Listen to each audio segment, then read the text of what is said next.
you get the bag and fumble it. You get the bag and fumble it.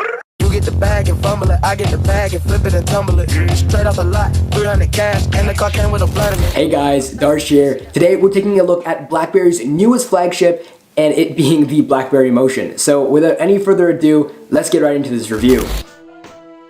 Blackberries for me always have been a very interesting device. Now this is partially due to that cool reputation they had when I was younger. You know, when you're younger really wanting like a Blackberry because they looked so cool and like all the celebrities and everyone had them, like I really wanted one. But after the fall of the Blackberry and the introduction of the iPhone, that entire buzz and that hype kind of just went away. And though the buzz has gone, BlackBerry's been making ripples in the smartphone market for over the past little bit, and I'd really like to take a look today at the Blackberry Motion.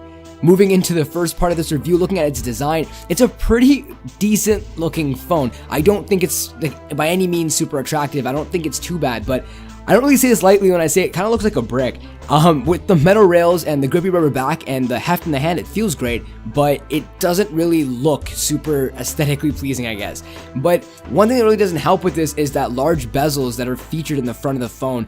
It kind of is a little bit reminiscent of like a phablet from 2014, and it's not always in the best way, but I think this would have been a perfect place for BlackBerry to show us that they really have changed, and the technology and their designs, they're trying to get with the times. So I feel like for the next iteration of this, thinner bezels would be greatly appreciated. But for now, they work. The screen is pretty decent on it. I'll talk about that a little bit later. And you know, the thick build and like the feel in the hand is decent. It's not that bad, but what I can't get past right now is that BlackBerry logo on the home button. I am not a fan of it. I think that the home button's a little bit too big, and I think that the BlackBerry logo on it in specific just doesn't look that nice and looks kind of tacky in my opinion, but that's just me.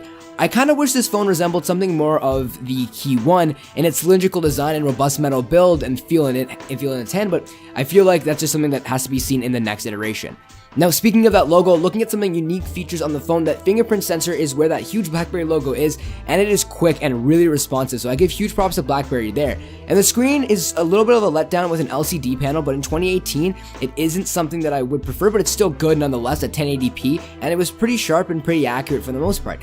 Now, one thing that BlackBerry Motion truly excels at is its battery life. The battery is fantastic. With one charge, I got almost 2 days of use with close to like 8 hours of screen on time. It was amazing. However, like the general performance of the phone is great. It's nothing amazing, not super blazing fast, but it's still pretty good. And for a relatively budget phone, something that's not a grand, like an iPhone 10 or a Note 8, it's pretty good. And you know, one thing that you're definitely going to get with all BlackBerry devices is those security features, and of course a BlackBerry Hub.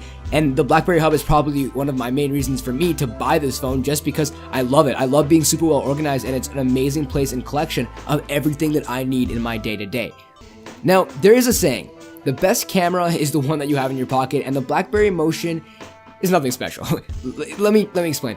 It gets the job done, and the BlackBerry Motion is pretty decent, has a decent sensor. It's the same one that's found on the Key 1, and it's pretty good here. It's nothing exceptional. I would have liked seeing something like a portrait mode or something to, you know, maybe a dual lens, some kind of new feature to make the camera stand apart, but it's not terrible. It works. It's pretty decent, but I would have liked some Snapchat integration, but then again, maybe I'm just being a little bit too harsh.